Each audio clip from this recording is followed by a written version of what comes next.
has a huge amount of impact. Of changing the way the science is heading. My aim is to create safe products for everyday use, and I'm passionate that developments in science do not need to use testing on animals. Billions of cosmetics are sold worldwide. It gives me enormous pride to know that I work for a company that has been pioneering non-animal approaches for 30 years. At Uniliver, this is what we do. My name is Georgia Reynolds, and I'm a product safety scientist. I work at Unilever's Global Safety and Environmental Assurance Centre. We are pioneering in consumer safety using non-animal approaches and also environmental and sustainability sciences. Consumer safety is non-negotiable.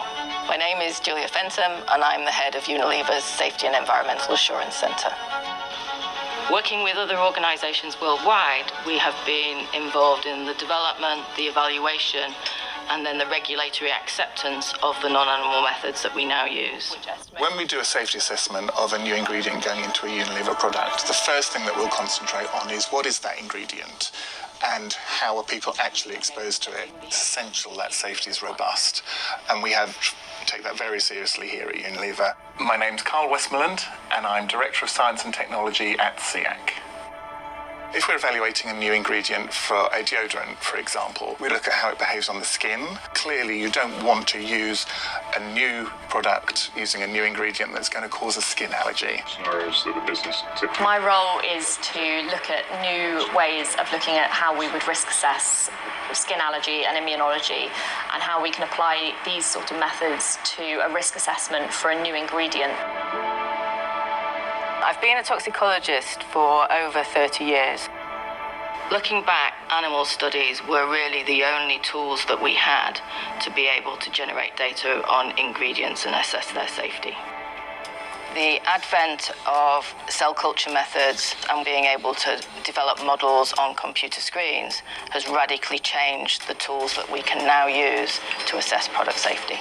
We were also able to stop any animal testing of ingredients several years before the European Union cosmetics testing ban came into place in 2013. I think this ingredient is going to be going into a deodorant of some kind. Is there anything else we need to be thinking about here?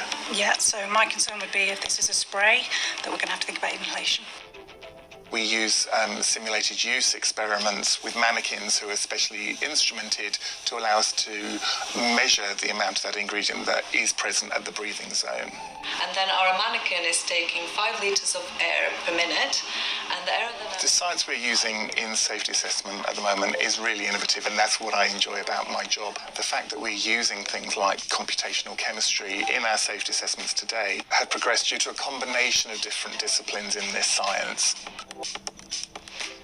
Everybody is a consumer, including myself, and you want to make sure that whenever you use any product that you are always safe. It's not something that you should have to think about, which I am really lucky to be able to take our knowledge and our science and be able to travel around the world and talk to scientific communities at conferences and meetings.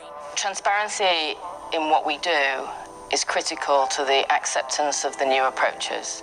We have published over 550 articles on the scientific research that we have done over the past 30 years.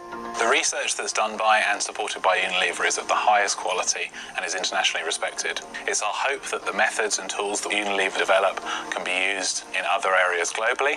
We're really proud that our non-animal safety science has now enabled some of our brands to obtain cruelty-free certification by PETA, People for the Ethical Treatment of Animals. I love working for Unilever. I absolutely love that my work contributes to a cause that I really care about, and that I get the chance to kind of do rigorous science. I'm very excited, yeah. It's an evolving field and change is happening quickly. How many languages do you know? It is fantastic to have so many younger people now working in SEAC. I fully expect these young scientists to be accelerating the pace of change. It's really exciting to know that every day new technologies are developing and getting better and better in the non-animal testing industry. On a daily basis, I want to know that I'm making a difference on consumer safety, but also in the longer term in the scientific community, really gaining acceptance using non-animal approaches. That is the real goal.